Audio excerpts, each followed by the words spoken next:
Bonjour à tous, je m'appelle Thomas d'Hermangame et aujourd'hui je suis très fier de vous présenter un modèle que j'ai créé et qui fractalise le jeu de la vie. En plus de prolonger les règles classiques du jeu de la vie entre les cellules de même taille, ce modèle vise à rendre compte de l'infiniment petit. Je vous démontrerai dans cette vidéo que les plateaux fractaux possèdent des propriétés incroyables. Sous des règles que nous allons spécifier, vous verrez que tous les motifs imaginables du jeu de la vie apparaissent dans le plateau fractal une infinité de fois, et ce, avec probabilité 1. Entre autres résultats, le plateau fractal est très sujet à la théorie du chaos. Je vous montrerai que des modifications infimes du plateau de départ ont des conséquences macroscopiques. Changer l'état de ne serait-ce qu'une cellule, si petite soit-elle dans la configuration de départ du plateau fractal, peut entraîner des modifications macroscopiques de sorte que les deux évolutions des plateaux n'aient plus rien à voir. Je vous montrerai ensuite qu'il est en fait très facile de concaténer ces plateaux entre eux tout en maintenant les règles prédéfinies. Comment remplacer chaque cellule du plateau de John Conway tout en prolongeant les règles pour obtenir des résultats incroyables. Les plateaux ainsi construits au sein même de la grille classique de John Conway semblant davantage se comporter comme des atomes que des cellules. Parce qu'il faudra tenir compte pour définir les règles du jeu des interactions entre les cellules de tailles différentes, le bestiaire des règles possibles à définir pour l'évolution des cellules n'en est que beaucoup plus riche, avec plus d'une centaine de règles dont vous n'avez sous les yeux qu'un extrait. Ainsi, la possibilité de découvrir des lois complètement insoupçonnées aux conséquences incroyables n'en est que décuplée par rapport au plateau classique. Alors que l'évolution d'un motif sur une surface finie dans le plateau classique de John Conway finit toujours par se répéter à partir d'un certain rang, à se stabiliser, il n'en est rien du plateau fractal qui, sur une surface finie possédant un nombre de cellules infini, lui, aura une évolution apériodique, autrement dit, les motifs ne se répéteront jamais. Il suffira toujours d'aller assez loin dans la fractale pour voir apparaître des choses nouvelles. Si vous êtes encore ici à ce stade de la vidéo, alors il y a fort à parier que vous connaissiez déjà les règles classiques du jeu de la vie sur son plateau standard. Si tel n'était cependant pas le cas, je vous invite très fortement à aller voir l'excellente vidéo de Science étonnante sur le sujet qui vous rappellera tout ce qu'il y a à savoir. Donc je rappelle très rapidement les bases. Si une cellule vivante, donc noire, est entourée par strictement plus de 3 cellules noires, elle va mourir au tour suivant, c'est une suffocation. Si une cellule est vivante et est entourée de 2 ou 3 cellules noires exactement, elle va survivre au tour suivant. Et si une cellule est morte à un tour donné, c'est-à-dire est blanche, et est entourée d'exactement 3 cellules vivantes, donc noires, au tour suivant, elle va devenir noire, elle va prendre vie. Ayant fait ce rappel sur les règles, lançons-nous maintenant dans la construction du plateau. Je pars donc d'un plateau 4 par 4, traditionnel, avec des cases de même taille, et je vais en découper le centre, constitué de 4 cellules. Et je vais maintenant remplacer ce centre par des cellules de taille 1/4. Vous pouvez compter, à la place des 4 cases centrales, j'en ai maintenant 64 plus petites. Et puis on continue le processus. Je vais maintenant remplacer les 16 cases centrales de mon plateau intérieur de 64 cellules, comme ceci, par des cellules de longueur de côté 4 fois plus petites que les précédentes. Là encore, vous pouvez faire le calcul, j'en ai maintenant 16 fois 16, c'est-à-dire 256 au centre. Et puis cette construction, elle continue, et elle continue aussi loin que vous voulez. À l'étape suivante, je vais remplacer maintenant les 64 cellules centrales de taille 1/16e, bah oui, parce qu'elles sont 16 fois plus petites que les cases de départ, par 1024 cellules de taille 1/64e. À partir de maintenant, la vidéo va se décomposer en deux parties. Une partie vulgarisation dans laquelle je vais essayer d'expliquer très simplement des calculs qui sont un petit peu lourds, et puis une deuxième partie rigoureuse à la fin de la vidéo dans laquelle les éventuels scientifiques qui voudront comprendre en détail ce que je vais raconter pourront trouver toutes les démonstrations des calculs que je vais maintenant expliquer. L'idée, ça va maintenant être d'initialiser, comme sur le plateau classique du jeu de la vie, une configuration de départ avec des cellules mortes et des cellules vivantes. Alors évidemment, on peut le faire à la main, on peut choisir d'initialiser les cellules une à une selon nos préférences. Mais le plus simple, c'est quand même de définir les choses par une fonction. Par exemple, on va dire que chaque cellule a une chance sur 2 d'être morte ou d'être vivante à l'initialisation, dans la configuration de départ. Alors j'insiste, une chance sur deux, c'est arbitraire. On aurait pu prendre n'importe quelle probabilité pour une cellule d'être vivante ou morte au départ. On aurait pu même décider que chaque cellule ait une probabilité spécifique d'être vivante ou morte depuis la configuration de départ. Donc au passage, vous préoccupez pas trop de ce qui est juste au-dessus, c'est pour les puristes qui voudraient des définitions rigoureuses. Alors je vous ai dit qu'on pouvait prolonger la construction du plateau aussi loin qu'on voulait, et bien c'est ce qu'on va faire. On va prolonger la construction du plateau à profondeur 5, et puis on va initialiser nos cellules avec une chance sur deux d'être vivantes ou mortes. Voilà ce que ça donne. Alors on voit pas très bien ce qui se passe au milieu, c'est assez normal parce que nos tailles de cellules diminuant par 4 à chaque étape de construction, on atteint très rapidement la taille d'un pixel de l'écran. Je vous montrerai même plus tard dans la vidéo qu'on ne peut même pas zoomer sur cette fractale, contrairement à ce qu'on pourrait faire sur d'autres fractales dont vous avez peut-être déjà vu passer des zooms sur YouTube. Pour le dire simplement, la complexité du niveau géométrique de la construction de la fractale augmente quand on zoome, contrairement aux autres fractales beaucoup plus classiques. Je vous illustre la différence juste au-dessus. Vous pouvez voir que quand on zoome sur un triangle de Sierpinski, la complexité de la figure, elle n'augmente pas, contrairement à cette fractale. Maintenant, j'aimerais calculer précisément la façon dont mon nombre de cellules augmente couche par couche. Alors, qu'est-ce que j'entends par couche par couche? Au moment de la première étape de la construction de mon plateau, les 12 cellules du pourtour ne vont pas être touchées. Elles constituent la première couche que j'ai décidé d'appeler K0 pour couche 0. À la deuxième étape de la construction de mon plateau, je m'apprête à retirer les 16 cases centrales. Rappelez-vous, on avait 64 cellules, mais ce qui va maintenant nous rester, ce sont les 64 moins 16 cellules que j'ai retirées, donc les 48 cellules qui vont constituer ma couche 1, et ainsi de suite. Alors maintenant, si j'en reviens à mon plateau de rang 5, voilà ce que ça donne. Vous avez ici la couche 1, la couche 2, la couche 3, la couche 4, et même si on n'a pas encore découpé le plateau au centre pour la construction à l'étape suivante, on a bien quand même la couche 5. En fait, plus généralement, il y a autant de couches que d'étapes de construction de mon plateau. C'est maintenant qu'on a bien défini toutes ces choses que ça va commencer à vraiment devenir intéressant. Je vous laisse compter, mais la première couche a une cellule d'épaisseur, la deuxième a 2 cellules d'épaisseur, la troisième a 4 cellules d'épaisseur, et ainsi de suite. À chaque couche, vous multipliez l'épaisseur par 2. Alors bien sûr, je ne parle pas d'épaisseur en termes de distance, mais en termes de nombre de cellules. Et une des premières conséquences de ce que je viens d'expliquer, c'est que si vous allez suffisamment profondément dans la fractale, vous pouvez toujours trouver des carrés de cellules aussi grands que vous voulez.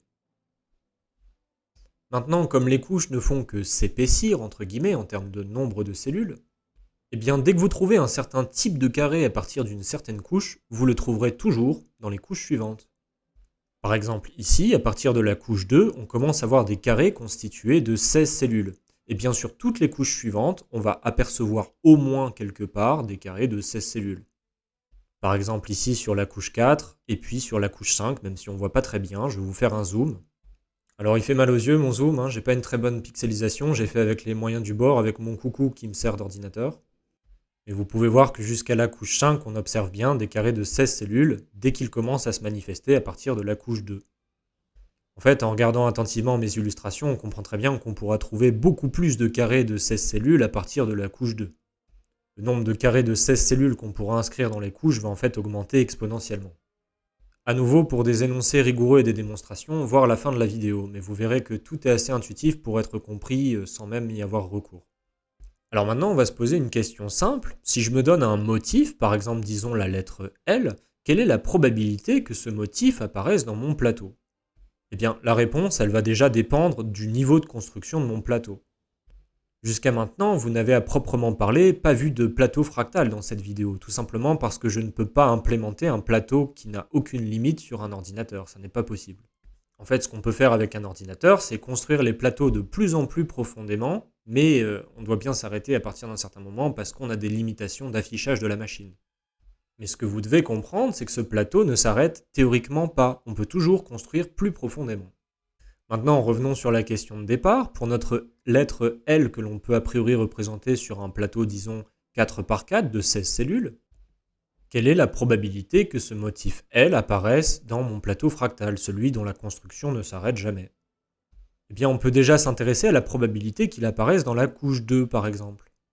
Eh bien, le motif a une chance d'apparaître, puisque je peux déjà inscrire au moins un carré de taille 4 par 4 à l'intérieur de ma deuxième couche.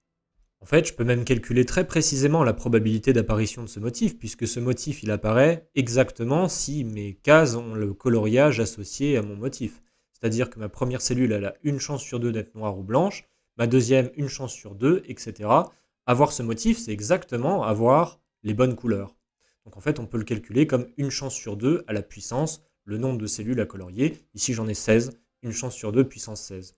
Alors ça paraît tout petit, surtout quand on le calcule, mais comme à partir de la couche 2, j'ai toujours la possibilité de voir apparaître ce motif couche après couche, on peut montrer que la probabilité que ce motif apparaisse dans le plateau fractal, elle est de 1. Pour déjà le dire un peu plus précisément pour les puristes qui regardent la vidéo, la probabilité d'apparition de mon motif, elle va tendre vers 1 quand la construction de mon plateau va augmenter. Et bien sûr, vous pouvez déjà voir où je veux en venir. Peu importe le motif que vous allez vous donner par avance, il existera toujours un carré qui va le contenir et on pourra toujours tenir ce même raisonnement. Autrement dit, tous les motifs imaginables du jeu de la vie de Conway apparaissent avec probabilité 1 dans la génération du plateau fractal. Alors on va déjà noter deux choses. Pour l'instant, il n'est toujours pas question d'évolution du plateau, on n'a fait que initialiser le plateau et observer des conséquences de cette initialisation. Deuxième chose importante à noter, c'est que ces résultats ils découlent essentiellement du fait que chaque cellule dans l'initialisation a une probabilité strictement positive d'être vivante et une probabilité strictement positive d'être morte. Mais bon, c'est quand même pas déconnant de faire ça. Maintenant, deuxième conséquence hallucinante de tout ce qui précède, peu importe la suite de motifs que vous vous donniez, elle apparaîtra avec probabilité 1 dans le plateau fractal. Alors pour ceux qui seraient encore sceptiques, je vais vous dire quelque chose qui va vous le rendre encore davantage, mais qui va peut-être vous aider à comprendre. Vous pouvez toujours gagner au loto. C'est très simple, il suffit de jouer autant de tickets que vous pouvez. Vous avez à chaque fois une probabilité strictement positive de gagner. Si vous jouez suffisamment de tickets, la probabilité que vous finissiez par gagner, elle est de 1. Ça va vous coûter beaucoup plus cher en tickets que ça ne va vous rapporter, mais vous finirez quand même par gagner. Plus généralement, si vous faites une expérience aléatoire et que vous observez un résultat dont la probabilité d'apparition est strictement positive, eh bien vous pourrez toujours observer ce résultat à un moment ou à un autre si vous recommencez l'expérience suffisamment de fois. Pour prendre un exemple très simple, lorsque vous lancez un dé, vous avez une chance sur 6 de voir apparaître le nombre 4. Si vous lancez 3 fois votre dé et que vous avez eu des nombres différents de 4, vous doutez bien qu'en recommençant votre lancer de dé suffisamment de fois, le nombre 4 finira bien par tomber. Je n'utilise essentiellement rien d'autre que cela dans toute ma démonstration. Et c'est en réalité seulement maintenant qu'on va commencer à parler de règles d'évolution pour faire bouger les cellules de notre plateau. Sur le plateau classique, on a 18 règles qu'on peut sommairement résumer par les 3 que vous avez sous les yeux. Sur le plateau classique, il n'y a que 8 voisines possibles pour une cellule donnée, et 2 états, mort ou vivant. Il n'y a donc que 18 possibilités. En effet, pour chaque cellule, on a 2 états possibles, vivant ou mort, et on a entre 0 et 8 voisines possibles qui sont vivantes. Donc ça fait bien 2 fois 9, soit 18 configurations, pour déterminer l'évolution de nos cellules au tour par tour. Maintenant, pour une cellule donnée, je vais compter mon nombre de voisines. Une voisine, c'est défini comment? Eh bien, c'est une autre cellule qui va partager soit un coin avec ma cellule donnée, soit un bord. Par exemple, la cellule que je pointe à l'écran, elle a une voisine de taille supérieure vivante et elle a une voisine de taille égale à elle vivante. Elle n'a aucune cellule de taille inférieure vivante qui lui est voisine. Je vous laisse facilement vous convaincre qu'une cellule donnée peut avoir un maximum de 3 cellules plus grosses qu'elle qui lui sont voisines et un maximum de 6 cellules plus petites qu'elle qui lui sont voisines. Pour ce qui est des cellules de même taille, c'est la même chose que pour le plateau classique, on en a jusqu'à un maximum de 8. Allez, je fais un deuxième exemple pour être sûr que tout le monde comprenne bien. La cellule que vous avez à l'écran, elle a bien 5 voisines de même taille et elle a bien 6 voisines de taille inférieure parce que je rappelle qu'on compte les cellules qui partagent soit un bord, soit un coin avec une cellule donnée. Et une petite parenthèse, mes définitions, elles sont arbitraires. On aurait pu choisir de définir les voisines autrement. Maintenant, vous pouvez assez facilement vous convaincre qu'une cellule donnée ne peut pas avoir des cellules de taille inférieure et supérieure comme voisines. Ça sera soit l'un, soit l'autre. Ça va quand même simplifier les règles d'évolution.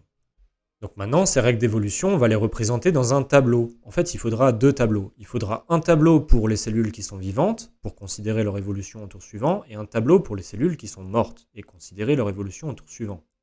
Ici, par exemple, vous avez un extrait du tableau, et si vous êtes attentif, vous pouvez aussi remarquer qu'il y a des lignes qui sont superflues. Par exemple, 8 voisines de même taille et 2 voisines de taille supérieure, en fait, c'est une configuration qui n'est pas possible. On pourrait l'enlever du tableau. Et voilà l'idée, pour une cellule, disons, vivante, vous avez en première colonne le nombre de voisines vivantes de même taille, dans la deuxième colonne le nombre de voisines de taille supérieure, dans la troisième le nombre de voisines vivantes de taille inférieure, et puis dans la quatrième colonne son évolution. En faisant tous les cas possibles, on obtient bien les règles du jeu sur le plateau fractal. Allez, un petit exemple pratique avant de passer à la suite. Si je m'intéresse à cette cellule et que je me demande son évolution au tour suivant, elle a une voisine de taille supérieure à elle qui est vivante, et elle a une voisine de taille égale à elle-même qui est vivante. Elle n'a pas d'autres cellules voisines vivantes. Par conséquent, si je me réfère dans le tableau à la ligne associée, on voit que son évolution au prochain tour, c'est vivant. Elle va rester en vie. Alors j'insiste, là où ça devient sympa, c'est que vivant ou mort au prochain tour, c'est vous qui décidez en fait. Et par conséquent, des règles d'évolution possibles, vous en avez beaucoup. Maintenant, comme moi j'ai décidé de prolonger les règles de la vie du jeu classique du plateau de John Conway, j'ai décidé que si une cellule n'était entourée que de voisines de même taille, alors elle suivra encore l'évolution classique du plateau. Autrement dit, dans toutes les simulations que j'ai faites et que vous avez vues en introduction et que vous allez voir par la suite, les seules règles que j'ai eu besoin de définir, ce sont les interactions qui se passent entre cellules de tailles différentes. Alors maintenant, vous comprenez bien comment j'en arrive à pouvoir simuler ça. Et maintenant, mes règles, elles sont toujours bien définies par prolongement sur un plateau que je concatène pour obtenir ça.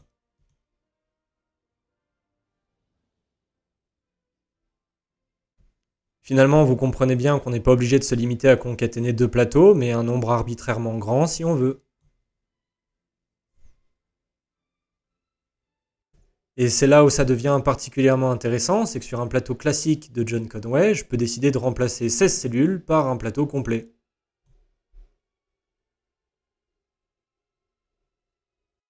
Maintenant, revenons sur le plateau fractal et discutons encore de quelques propriétés que j'ai laissées de côté. Ce qui se passe sur le plateau classique de John Conway, dont les cellules ont la même taille, c'est que sur une surface donnée, vous n'avez qu'un nombre fini de cellules. Et donc, si vous laissez parcourir l'évolution d'un motif sur ce plateau, ce que vous allez observer, c'est que les choses vont changer, évoluer, bouger, mais au bout d'un moment, vous allez observer une stabilisation. Les motifs vont finir par se répéter ou vont même disparaître. Ça s'explique très simplement par le fait que sur une surface finie, vous n'avez qu'un nombre fini de cellules, et donc un nombre fini de motifs, si grand soit-il. Par exemple, pour la cellule du coin en haut à gauche, vous avez deux états, soit mort, soit vivant. Pour celle à sa droite, vous avez deux états, soit mort, soit vivant. Pour celle encore à sa droite, pareil.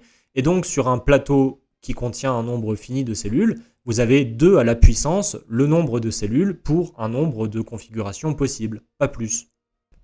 Ce nombre est très très grand, par exemple sur la surface que vous avez à l'écran, il dépasse de loin le nombre d'atomes dans l'univers, mais il est fini. Donc ça va toujours finir par se répéter à partir d'un certain moment. Là où ça devient très intéressant, c'est que pour le plateau fractal, il n'en est rien. Le plateau fractal aura des configurations qui ne se répéteront jamais. Alors oui, j'ai en quelque sorte déplacé le problème, parce qu'il y a maintenant une infinité de cellules sur une surface finie, mais c'est justement ça l'intérêt théorique, c'est qu'on n'a pas besoin d'avoir une surface infinie pour voir apparaître sans cesse de nouvelles choses à partir d'une configuration donnée. En tout cas, c'est l'un des intérêts parce que vous allez voir qu'il y en a en fait énormément d'autres. Et c'est en particulier ce que j'ai démontré dans mes travaux, c'est que pour une configuration initiale donnée par une probabilité pour une cellule d'être vivante ou morte au départ d'une chance sur deux, le plateau fractal n'aura jamais de période à partir d'un certain rang. Alors bien que ce soit une partie vulgarisation, je vais quand même prendre la peine de vous expliquer les grandes idées de ce pourquoi le plateau fractal n'est pas périodique, parce que ça fait appel à des arguments assez jolis. C'est peut-être un rappel pour certains, mais il existe dans le plateau classique de John Conway des motifs qui se répètent. On appelle ça des oscillateurs. Le nombre de générations nécessaires pour voir apparaître la répétition d'un motif donné s'appelle la période de l'oscillateur. À gauche, vous avez deux oscillateurs représentés. Le clignotant, constitué de 3 cellules que j'ai séparées d'un autre oscillateur qui s'appelle le pulsar. L'un aussi avec une période de 2, c'est le clignotant, et l'autre, le pulsar, se répète toutes les 3 générations. Il est de période 3. Ce qu'a démontré David Buckingham, c'est qu'il existait des oscillateurs pour toutes les périodes possibles. Or, si je me donne un carré de cellules mortes aussi grand que je veux, je peux inscrire tous les oscillateurs et je peux toujours m'arranger pour qu'ils n'interagissent avec aucune autre cellule du plateau pendant autant de générations que je veux. Il suffit simplement de dessiner mon motif dans un carré de surface morte suffisamment grand. Et comme je sais que ce carré représentant mon motif apparaîtra avec probabilité 1 dans le plateau fractal, Et comme tous ces carrés contenant tous ces oscillateurs apparaissent tous avec probabilité 1 dans le plateau fractal, je peux en déduire que si le plateau fractal avait une période, elle serait nécessairement plus grande que la période de tous les oscillateurs imaginables. Quand je dis période, je veux bien sûr dire période à partir d'un certain rang. Autrement dit, le plateau fractal ne peut pas avoir de période.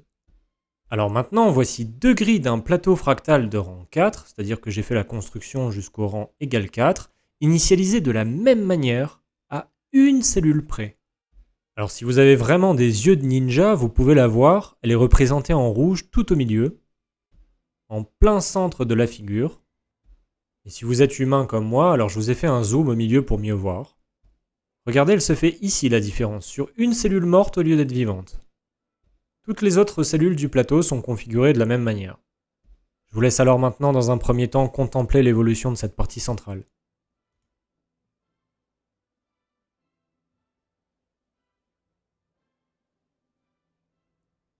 Regardez bien ce qu'on observe à la fin. Les deux parties centrales n'ont pas du tout eu la même évolution. En fait, la modification centrale s'est propagée, mais ce n'est pas tout. Regardez maintenant l'évolution sur tout le plateau.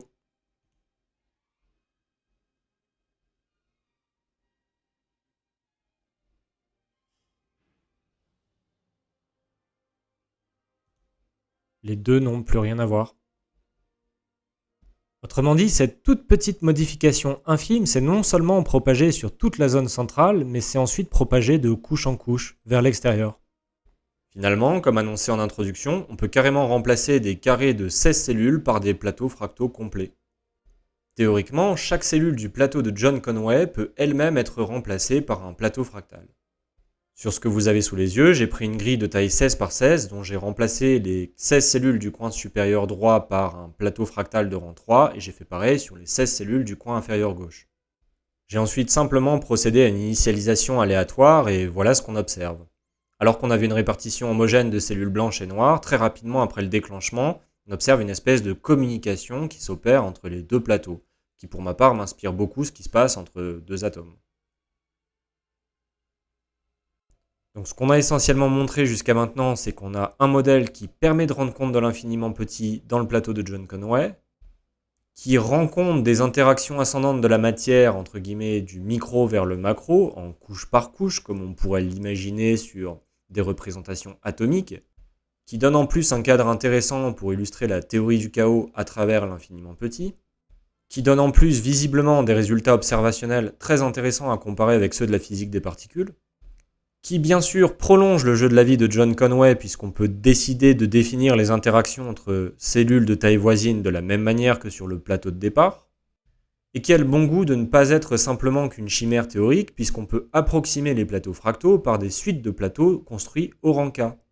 Et au passage, dans un sens rigoureux que j'ai démontré dans mes travaux, je montre qu'on peut avoir une approximation de ce qui se passe dans le plateau fractal qui est aussi bonne qu'on veut en construisant des plateaux à un rang suffisamment profond. Ok, je passe maintenant à la partie scientifique pour ceux qui seraient éventuellement intéressés par plus de détails calculatoires à ce stade de la vidéo. Vous avez déjà eu les détails de la construction du plateau, donc ça je vais avancer un peu.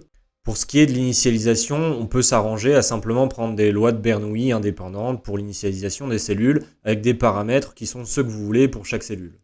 Pour démontrer la plupart des résultats que j'ai énoncés, la seule contrainte sur ces lois de Bernoulli, c'est qu'elles aient un paramètre P strictement compris entre 0 et 1.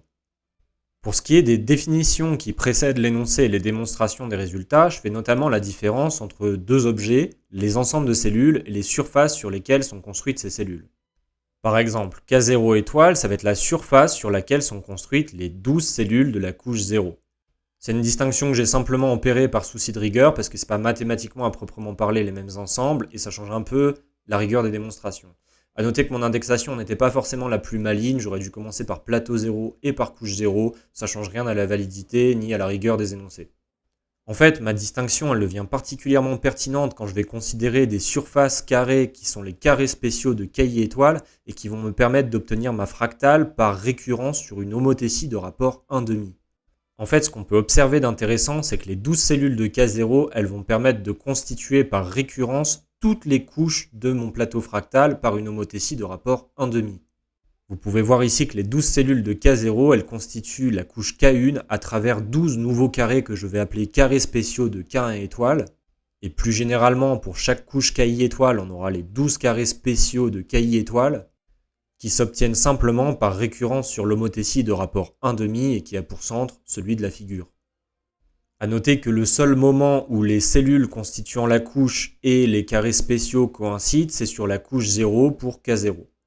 Vous voyez bien que pour la couche 1, l'image des 12 cellules de K0 ne sont pas les cellules de la couche 1. Puisqu'il y a en fait 4 fois plus de cellules dans l'image de chaque carré spécial par cette homothétie à la couche suivante. Donc voilà pour la démonstration, vous n'hésiterez pas à mettre en pause tout au long du défilement de ces images si vous souhaitez les lire en détail. S'ensuit la démonstration par récurrence d'un lemme que j'ai annoncé dans la vidéo et qui prouve que peu importe le carré n par n de cellules que je considère, je peux toujours le trouver à partir d'un certain rang dans mes couches. Ensuite, la définition rigoureuse de ce que j'appelle motif, puis la preuve qu'ils apparaissent avec probabilité strictement positive dans mes couches à partir d'un certain rang. Vient le résultat annoncé sur la limite qu'en K tend vers plus l'infini de la probabilité d'apparition de mon motif dans le plateau fractal construit jusqu'au rang K. Je généralise mon résultat pour une famille finie de motifs. Et vient la définition du plateau fractal à proprement parler. Une chose importante que je n'ai pas abordée dans la vidéo par souci de simplicité mais que j'aborde maintenant avec vous, c'est la possibilité de définir une évolution sur le plateau fractal. Comment puis-je en toute rigueur définir l'évolution de mes cellules sur un plateau infini? À chaque étape de construction de mon plateau jusqu'au rang K, en se référant à mon tableau, on peut rigoureusement définir une évolution des cellules, mais a priori, sur un plateau infini dont la construction ne s'arrête pas, on ne sait pas le faire.